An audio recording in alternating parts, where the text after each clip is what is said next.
Signori miei, buon pomeriggio. Ho avuto tempo un po' di sbollire, di far diradare le nuvolette che c'erano qui in questa capoccia qua. Sono stato anche esagitato ieri, vi chiedo scusa, perché poi preso dal momento tralasci tanti episodi che oggi riprenderemo, perché ce ne sono cose da discutere su Napoli-Inter e soprattutto, come comunque già avevo ribadito ieri, lo confermo oggi, non monopolizziamo tutto a un episodio, quello del rigore, ecco, perché poi così funziona, e no, e non funziona bene.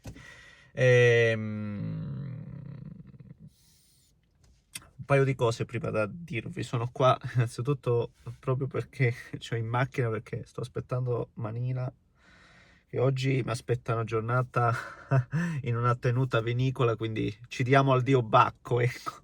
E questo per dirvi che il video post partita della Roma arriverà stasera insieme, no, al Lazio Juventus. Abbiate un po' di pazienza, ma credo di non aver modo. Magari se riesco, perché io sono capace che anche mentre sto lì mi guardano, non lo so.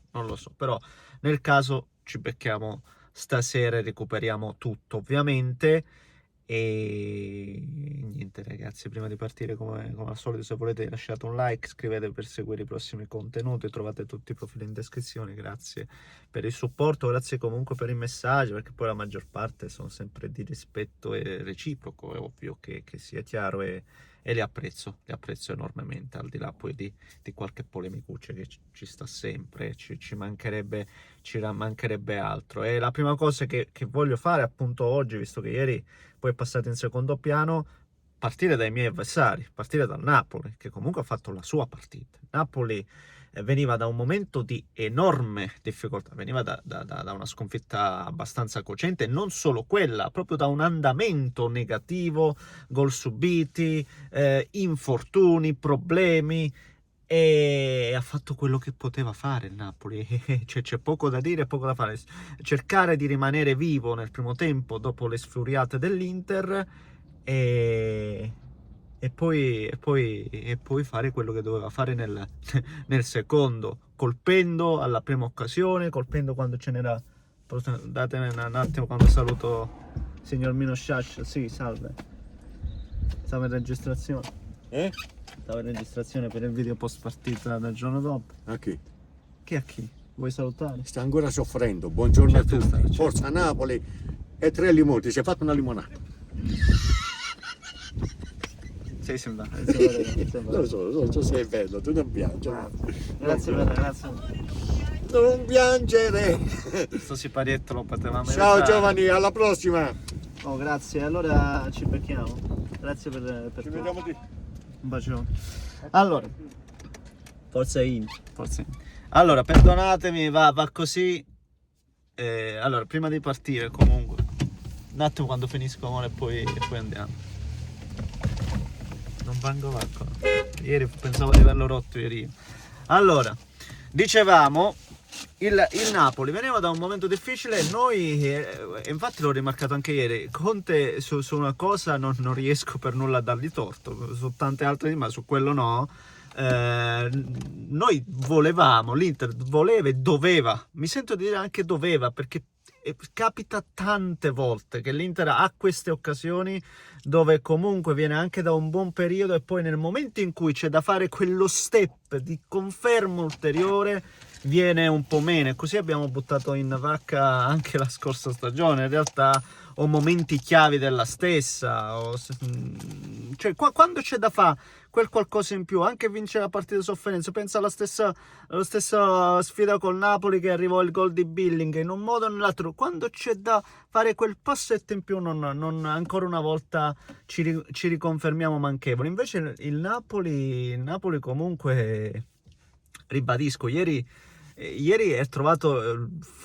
ha trovato quello che aveva in qualche modo per portarla a casa, e lo ha fatto con anche delle scelte azzeccate di Conte, che appunto non ha dato il riferimento lì davanti, lo ha fatto colpendo in ripartenza, perché è così che puoi fare male all'Inter, e soprattutto vengo adesso a un'altra situazione, un altro episodio chiave che ieri poi avevo lasciato, che è quello del gesto di Lautaro, le scaramucce, altro. Lì è finita la partita.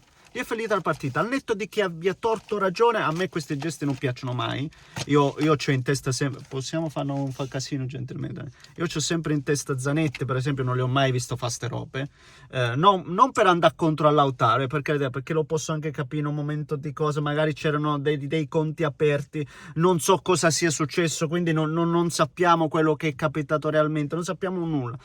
Però io preferisco sempre uno come Zanetti, che in quel momento sangue freddo e soprattutto non ti lascia andare, perché poi, come dicevo, non è neanche tanto quello, è il fatto che lì hai perso la partita, lì l'hai definitivamente perso, e lo ha confermato Chivu. Lì ci siamo innervositi, è finito là. Invece il capitano deve essere quello che più di tutti, testa lucida, serio, attivo, e non ti fai prendere, no, da altre situazioni, ecco. Perché lì hai perso la partita. Lì poi io non ricordo occasioni dell'Inter, non mi ricordo giocate, è finita, è andata in ghiaccio, come si suol dire. Quindi anche lì, secondo me, c'è da capire che è un aspetto che si può migliorare, che si deve migliorare. Anche sotto quell'aspetto l'abbiamo persa ieri la partita. E dicevo, la mossa di Conte di non dare punti di riferimento, qui c'è da lavorare. Acerbi con una difesa così alta va assolutamente in affanno, in difficoltà, e quindi o si mette a Kanji centrale, Bissek braccetto di destra, se no si devono trovare altre soluzioni se può rimanere così alto. Bisogna trovare sempre delle contromosse. Attenzione, io la nota positiva che comunque mi porta a casa da ieri è che Chivu mi è piaciuto. Chivu già mi ha fatto capire che ha capito dove erano le situazioni che andavano migliorate, dove si deve andare a toccare, cosa si deve fare, e lo dice con estrema chiarezza, semplicità, senza giri di parole, senza appellarsi a nulla, per cui ho apprezzato da morire, ed è la cosa che mi porto con più piacere a casa dopo la sconfitta. Però, di nuovo, ancora una volta, la solita banalità da dire, e che poi è una cosa che più volte ho sentito anche dalla bocca di Barello ad altri giocatori: umiltà. Non è inutile che ogni volta ci si venga additati come la squadra più forte, la corazzata. Lo devi dimostrare in campo. E poi il campo oggi ti dice che nelle prime 8 partite già hai perso 3 volte. Quindi è inutile che stiamo lì a parlare solo di rigore, di quello o di quell'altro. Hai perso 3 partite in 8 gare. Ed è allarmante questo aspetto. Non prendiamoci in giro. Quindi siamo forti, dimostriamolo sul campo, dimostriamolo contro anche avversari rodati, forti, specialmente ieri, che il Napoli si poteva far male. Poi è vero, sono stati degli episodi chiave, e non mi riferisco a rigore. L'episodio chiave mi riferisco al fatto che hai avuto tante occasioni e non ne hai sfruttata nessuna. Anche questo apre un dibattito. Ci sono aspetti importanti, ragazzi, da valutare in merito. E volevo chiudere su una cosa che in questo momento non mi viene. Poi c'è sempre qualcosa che non mi viene. Vuoi aggiungere tu qualcosa? No. Non vuoi aggiungere niente. C'era un aspetto, sì, di Lautaro, la chiosa sul rigore, un po' di polemica, quelle che mi dice ma stavolta sei stato meno sportivo. No, non è questione di essere meno sportivo o altro, ragazzi miei, che a parte che a caldo mi scuso se ho esagerato, ma io ce l'ho ripeto, contro la classe arbitrale, non ce l'ho contro non sono complottista, l'hanno fatto, però non sono uno di quelli che prima Marotta lì, i complotti. Capisco chi la possa vedere così, e vi dico: lasciate stare il pallone, perché se secondo voi è tutto deciso a tavolino, è inutile che lo seguate il calcio. Lo ribadisco ancora una volta, è una vostra scelta, ma è limitante. Semplicemente ribadisco ancora una volta: questi rigori non si dovrebbero dare, dal mio punto di vista, così come in passato qualcuno mi ha parlato di quello di Dumfries. Ribadisco, per me il rigore dovrebbe essere una roba seria, sempre a favore o contro, sempre, indistintamente, però basta perché già se ne è parlato troppo e non voglio assolutamente ritornarci. Spero di caricarvi questo video il prima possibile perché tra l'altro devo anche vedere connessione e altro. Vi ringrazio, scusatemi ancora se ci siamo fatti anche successo. Che metto? Che? Non ho fatto niente. Non so se, ribadisco ancora una volta, se riuscirò a caricare il video post Roma o se lo accorperò. Stasera lo accorpo sicuro se non lo carico oggi pomeriggio. Rimaniamoci aggiornati, un grande abbraccio. Io dico la mia, forza Inter, voi dite la vostra. E Marina, vuoi chiudere? Buona giornata, Buona buona giornata. domenica. Un grande abbraccio. Vado a bere un po' di vinello che secondo me ci sta bene, mi fa bene oggi, dai. Un grande abbraccio, Taneschi.